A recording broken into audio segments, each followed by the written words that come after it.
All right, hello everyone, and welcome to today's stream. It's going to be one of a kind streams because usually I play games, but today it's kind of a game, or not, depending on how you would categorize this, because I developed something for this to make it kind of a game. Anyway, it's about the physics topic, simple motion. It's basically when objects move in physics, we can kind of predict how they're going to move, where they're going to land, where they're going to go, how fast they'll be, and the other properties can be predicted. One such thing is the final velocity, like you can see it here. I wrote the simple motion equations. Simple, whoop, whoop, simple whoop, motion equations. And usually you're given those, or you would have them written on your cheat sheet before a test or on your assignments. So you would use them to solve physics problems. So for this one, I could pick something that I would call an unknown that we would want to find. And we would also assume some things to find the unknown.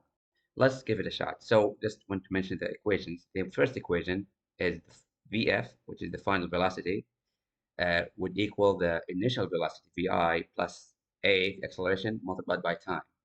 I simplified it, and I kind of made my kind of developer or company, small company, which I create and develop games using it, named V equals A by T.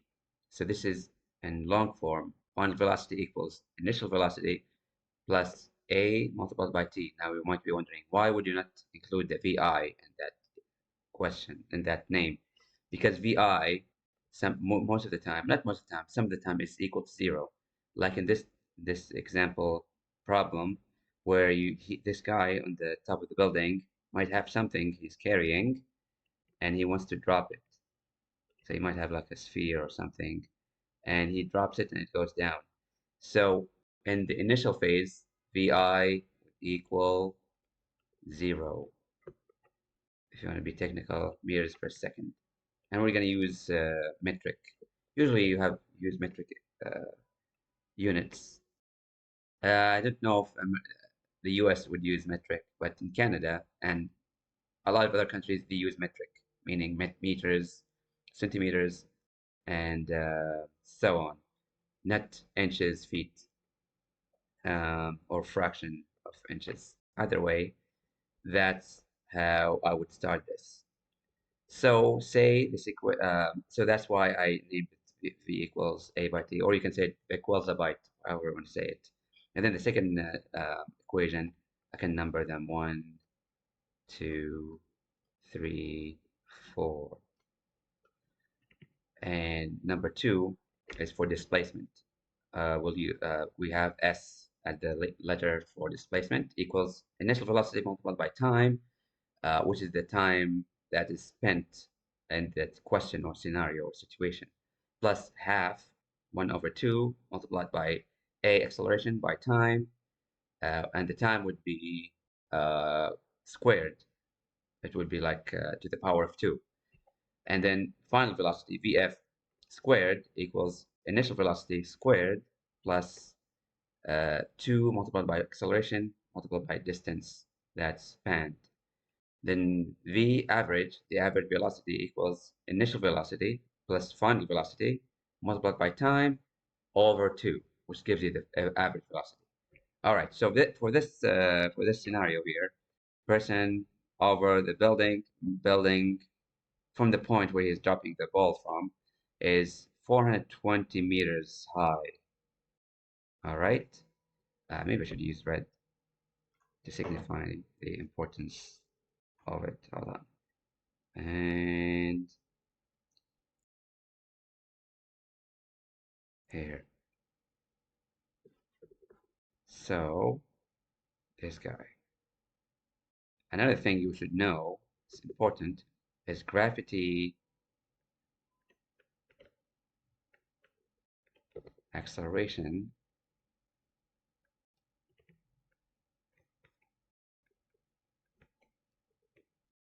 equals, and that's a constant that most people studying physics would know, 9.81 meters per second squared, because this is acceleration, so that's why it's meter per second squared. Velocity is just meters per second to the 1. All right, now that we have that done, and all right, say what's the question would ask, question, sample question. What is the final, what is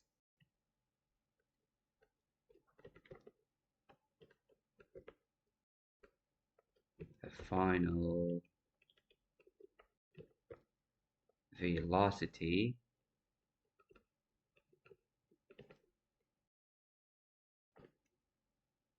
of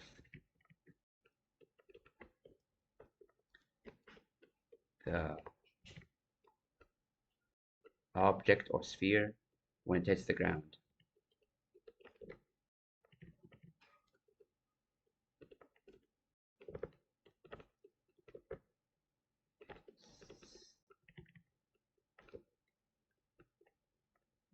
One second. Whoop, ground, whoop, ground. No space. Hold on. All right, there you go. All right, just 1 second.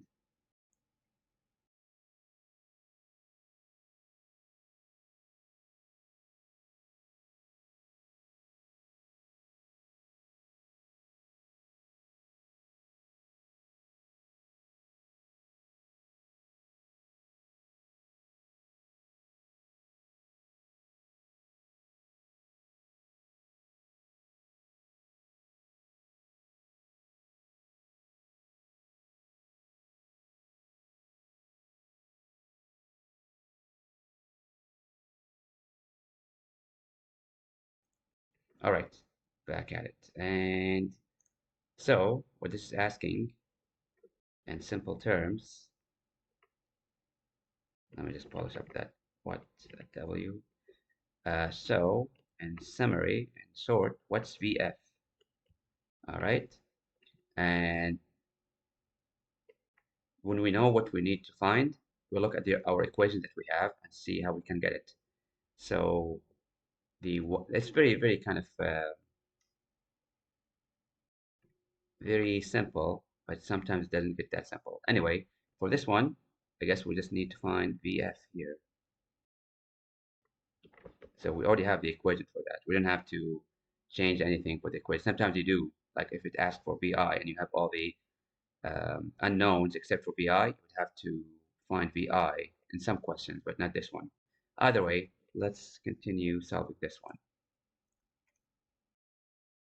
All right, so we know the equation here.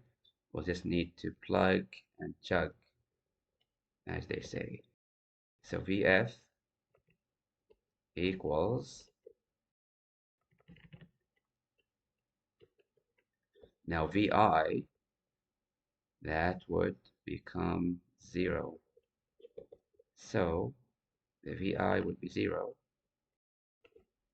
plus A multiplied by T.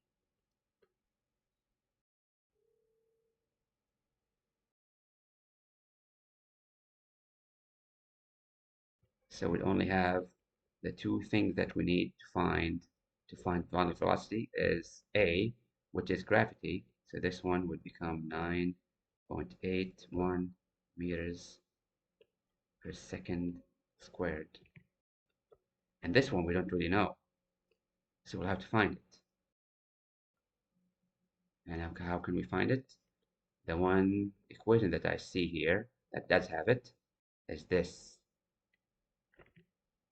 t squared in here. So we would need to use equation number 2 to find it.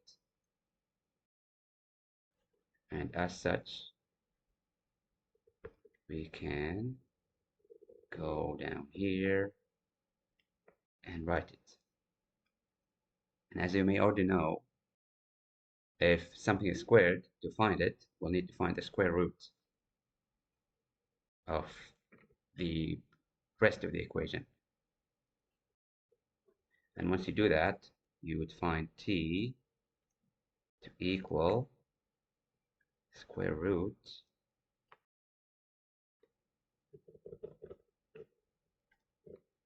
and then you'll have to do some things. And then again, vi is 0 here, so you don't have to worry about it. This one will be 0.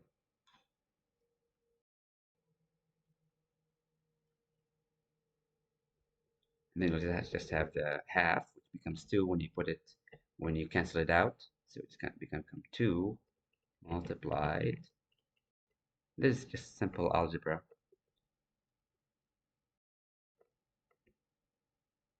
All right. Actually, it will be 2 over a.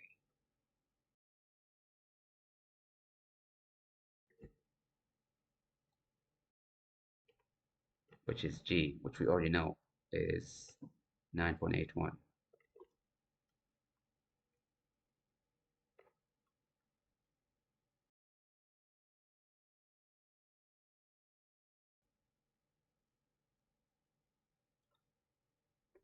And this would be multiplied by s, which is the displacement, which we already know, which is 420 meters high.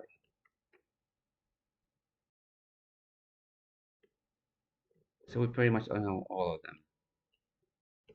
9.81 meters per second squared. It's nice to always have the units in front of you, so you make sure that everything cancels out or gets you the right number.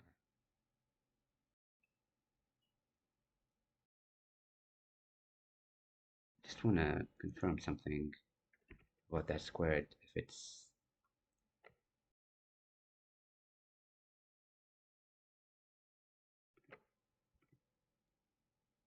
okay.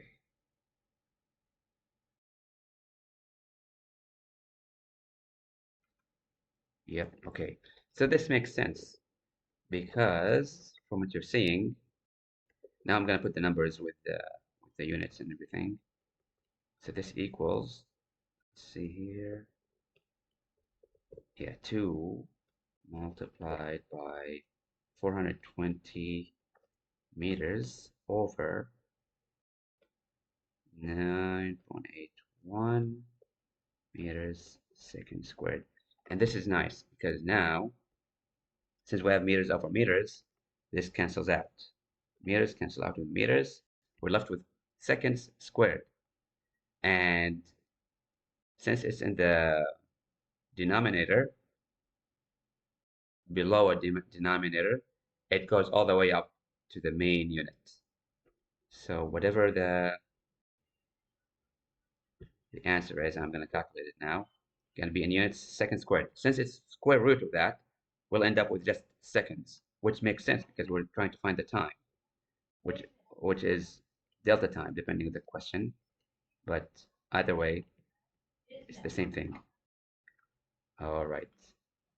So let me just calculate that quickly.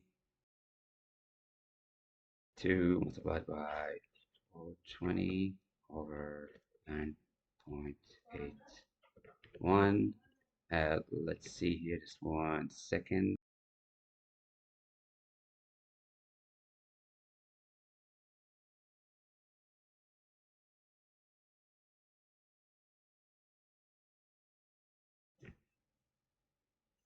Okay, it got me 85.663.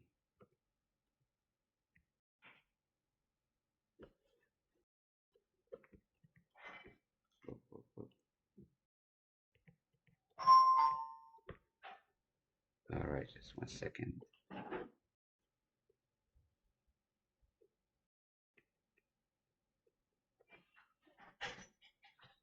All right, so we square root that. And wait, was that right? Hold on. Okay, that's not. Oh, okay, all right. Hold on. 85. 0.63. All right, and let me just remove this. Oh.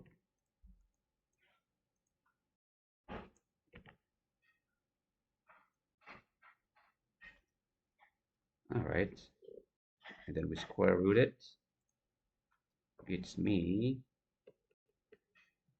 9.25 seconds because we square rooted seconds squared, so it becomes just seconds. Okay, so we got this number. Now we put this number, that last equation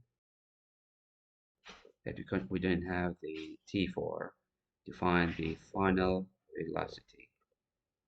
Now we just plug it into the final velocity, and it becomes 9.81, which is a, which is g meters per second squared. Here's something though. Um, since gravity is going down, you can just put it negative or positive as long as you put the direction. Final velocity will be down.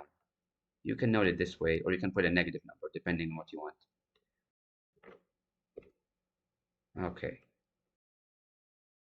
9.81 multiplied by the time, the duration it took the sphere or the object to fall, seconds, and then seconds will cancel with the seconds squared.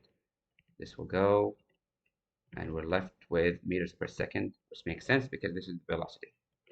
And then this number will be, let me calculate it,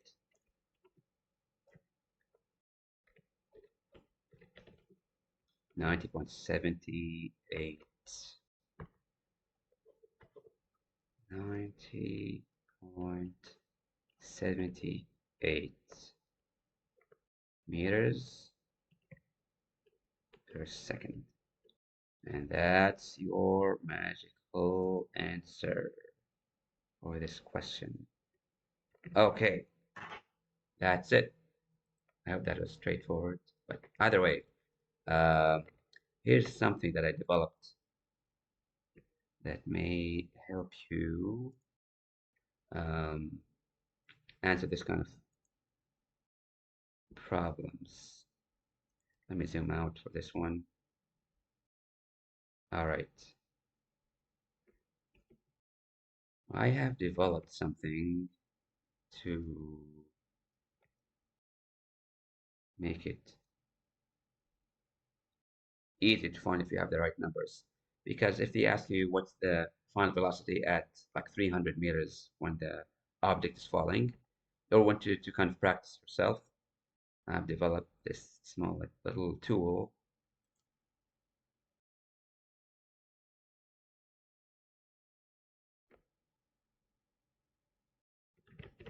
Okay, so this one here, uh, it tells you what the final velocity is depending on the height. So here, let me just demonstrate.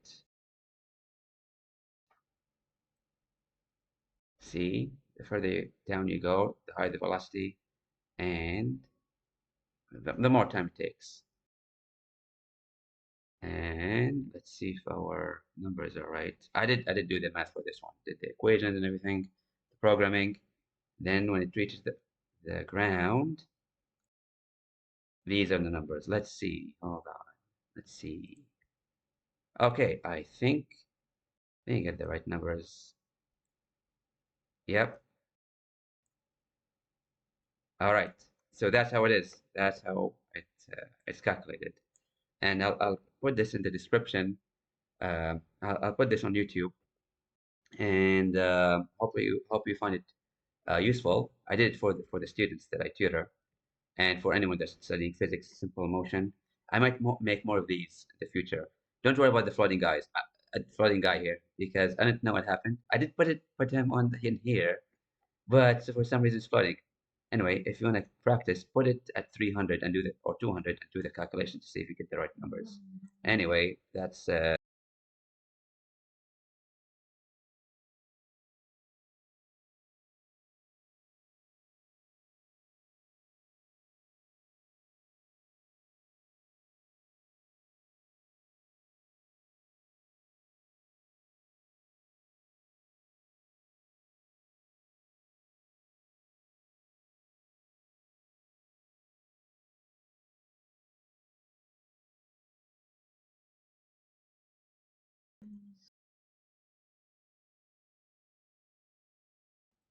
and yeah, so that's kind of can help to see if you practice with like a certain height and see if you can find the right numbers for final velocity or time.